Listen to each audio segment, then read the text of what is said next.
Assalamualaikum warahmatullahi wabarakatuh. Perkenalkan, nama saya Sabrina Maharani dari STR TLM Reguler 1 tingkat 1 dengan NIM 2213353037. Di sini saya akan melaksanakan tugas yang diberikan oleh Abi Agus dengan bercerita. Semoga dari cerita saya ini dapat kita ambil hikmahnya. Baik, di sini saya akan mulai bercerita. Pada suatu hari, ada seorang kakek tua yang memiliki pohon pepaya. Kakek tersebut telah merawat pohon-pohon itu dari kecil hingga besar, sampai memiliki buah. Pada suatu hari, pohon itu mulai memiliki buah, walaupun tidak banyak, tapi ada beberapa yang ada di pohon tersebut. Suatu ketika, kakek tersebut sedang pergi dan meninggalkan meninggalkan rumahnya. Pohon pepaya tersebut letaknya ada di pagar dekat jalan raya. Keesokan paginya ketika ia pulang, ia melihat bahwasannya buah-buah yang ada di pohon pepaya tersebut telah sedikit banyaknya menghilang karena diambil oleh pencuri. Ia sangat sedih melihat kejadian tersebut dan ia bercerita dengan istrinya.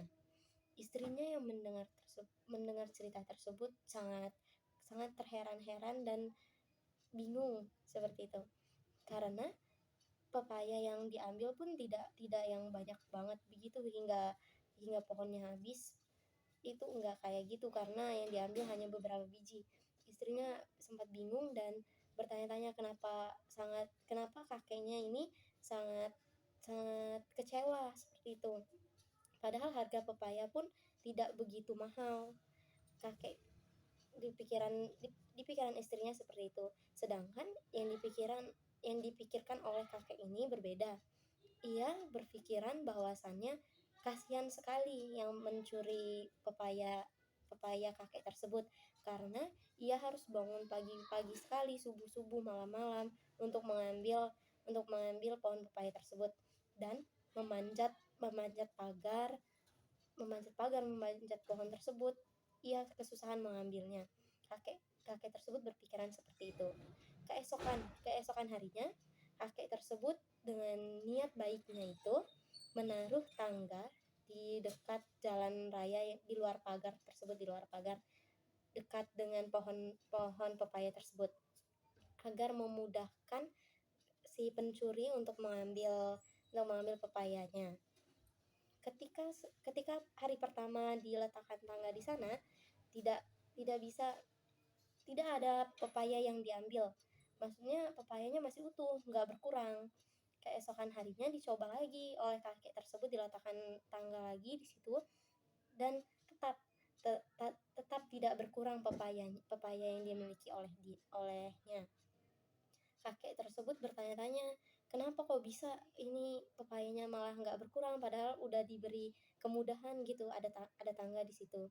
Hari-hari berlalu begitu saja sampai akhirnya ada seorang pemuda yang datang ke rumah kakek tersebut membawakan sekantong plastik pepaya yang sudah matang. Pria tersebut berbicara dengan jujur bahwasannya hari-hari sebelumnya dialah yang mengambil pepaya kakek tersebut. Padahal niat jahatnya ingin terus berlanjut seperti ke hari-hari setelah dia mengambil pepaya itu. Tapi niat jahat untuk mencuri pepaya tersebut hilang karena saat dia ingin mengambil pepaya tersebut ada tangga yang diletakkan. Dia melihat tangga diletakkan di bawah pohon pepaya tersebut, sehingga dia merasa bahwasannya kakek ini sangat sabar dan ikhlas gitu. Sangat sabar dan ikhlas dengan pohon pepayanya yang diambil. Makanya kebaikan kakek ini untuk memudahkan pemuda pencuri tadi memberikan atau membuat pemuda pencuri ini sadar bahwasannya yang dilakukan itu salah. Jadi pemuda itu mendatangi kakek ini dan berkata sejujur-jujurnya dan meminta maaf akan atas hal yang telah ia lakukan. Kakek tersebut memaafkannya dan mereka saling memaafkan, dan pemuda tersebut sadar bahwasannya apa yang dia lakukan itu salah. Jadi dari cerita yang saya sampaikan ini, kebaikan sekecil apapun yang kita lakukan itu pasti akan bertimbal balik ke kita. Jadi dengan kebaikan kita ini mungkin saja ada orang yang berniat jahat kepada kita, tapi kita berbuat baik kepada dia, dan ia mungkin dan bisa saja yang orang jahat yang ingin berbuat jahat kepada kita itu mengurungkan niat jahatnya. Jadi jangan pernah kita tidak berbuat baik kepada orang lain, karena semua itu pasti akan kembali, kebaikan itu pasti akan kembali ke diri kita sendiri. Baik, sekian dari saya. Mohon maaf jika agak membingungkan ceritanya, dan saya ucapkan terima kasih telah mendengarkan. Wassalamualaikum warahmatullahi wabarakatuh.